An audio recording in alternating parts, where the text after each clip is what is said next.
मकर संक्रांति का क्या महत्व है और मकर संक्रांति में कैसे आप स्नान करें, कब दान करें, उसका क्या महत्व है, ये तमाम चीज़ें अभी हम आपको जो बता रहे हैं उसमें जो सबसे महत्वपूर्ण है वो ये है कि इस बार लंबे समय बाद लगभग 19 साल बाद बहुत ही शुभ मुहूर्त आ रहा है मकर संक्रांति का। और 14 जनवरी यानी कि मंगलवार को मकर संक्रांति जो है वो मनाया जाएगा। और हिंदुओं के लिए धार्मिक मान्यताओं के अनुसार अगर माने तो इस मकर संक्रांति का बहुत ही महत्व है। और कहा यह भी जाता है कि मकर संक्रांति के दिन से जो है वो तिल तिल करके जो दिन है वो बड़ा होने लगता है और इस दिन लोग भगवान भास्कर की पूजा जो है वो करते हैं। तो मकर संक्रांति जो है वो सूर्य के मकर राशि में गोचर का प्रतीक माना जाता है। और ये भी कहा जाता है कि फसल के मौसम की शुरुआत जो है वो मकर संक्रांति से होने लगती है, दिन बड़ा होने लगता है। और जो उत्तरायण, जो सूर्य भगवान जो उत्तरायण हो जाते हैं वो 6 महीने तक रहती है। और जो भी 12 संक्रांति है पूरे साल भर में, उसमें सबसे महत्वपूर्ण संक्रांति जो है वो मकर संक्रांति को ही माना जाता है। इस दिन दान स्नान का बहुत ही महत्व है। और कहा यह जाता है कि अगर आप नदी के किनारे हैं, गंगा में जाकर के स्नान करते हैं या फिर जो आपके घर के बगल में जो नदियां हैं वहाँ आप जाकर स्नान करते हैं तो उसमें महापुण्य आपको मिलता है। और इस बार जो कि हिंदू पंचांग कहता है उसके मुताबिक इस बार मकर संक्रांति में महापुण्य काल की शुरुआत जो है वो सुबह 9:03 पर होगी और इसकी समाप्ति जो है वो 10:48 पर जो है वो, यानी कि 1 घंटे 45 मिनट का जो है वो महापुण्य काल होगा। इसके अलावे जो पुण्य काल है वो आपको 9:03 से लेकर के शाम के 5:40 तक रहेगा। और इसके साथ ही ब्रह्म मुहूर्त काल भी है इसमें, जो कि 5:27 से 6:21 तक रहेगा। तो अमूमन चूँकि ठंड भी है तो आप महापुण्य काल में 9:03 से आप स्नान कर सकते हैं और सुबह 10:48 तक। और ये कोशिश ज़रूर कीजिएगा कि जब भी स्नान करें तो उसमें काला तिल अगर मिल जाए तो बहुत ही अच्छा है। उसमें आप काला तिल पानी में डाल करके निश्चित तौर पर स्नान कीजिए तो इसका महत्व जो है वो काफ़ी बढ़ जाता है।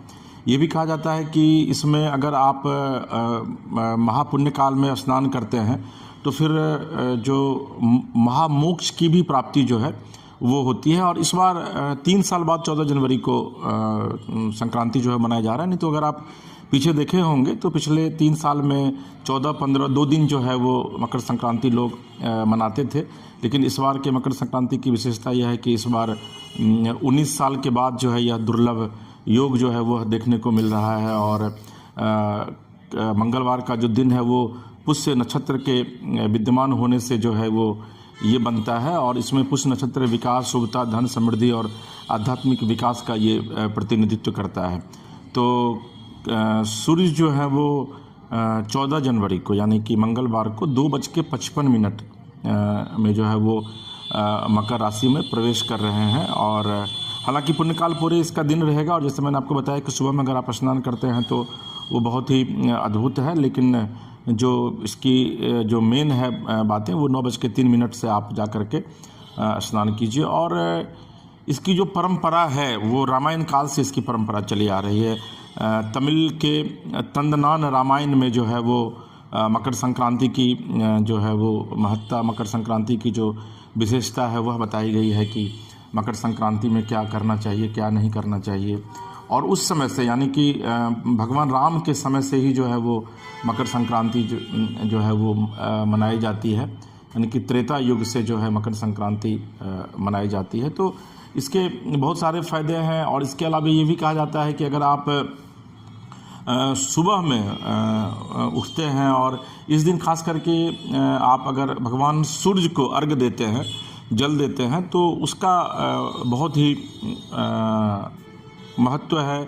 ये भी कहा जाता है कि चूँकि मकर राशि में सूर्य जाते हैं तो फिर संक्रमण का ये प्रतीक जो है वो माना जाता है। और सर्दी का अंत भी जो है वो इसको कहा जाता है कि अब इसमें सर्दी का जो है वो अंत भी इसका जो है वो होगा। और पूरे देश में अगर आप बात करेंगे तो पूरे देश में जो है वो मकर संक्रांति मनाई जाती है। और विधिवत इसके लिए इसकी शुरुआत भी जो है वो सुबह से आप करें। घर में दही चूड़ा का जो है वो आप भोजन कर सकते हैं।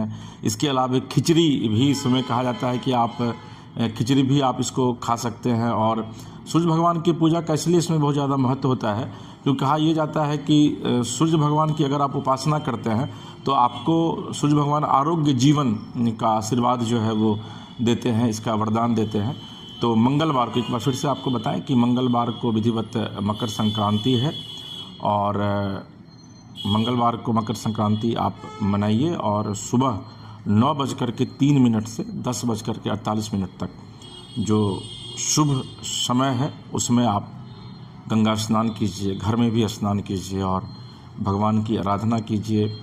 अगर आप इससे ज़्यादा बेहतर करना चाहते हैं तो पूरे घर में गंगा जल छिड़क करके घर को शुद्ध कीजिए और पीले रंग के अगर आप वस्त्र पहन करके भगवान को अर्घ्य देते हैं और उसमें तिल डालते हैं तो निश्चित तौर पर भगवान बहुत ही प्रसन्न होंगे आप पर। सूर्य देव की भी आप उपासना कर सकते हैं।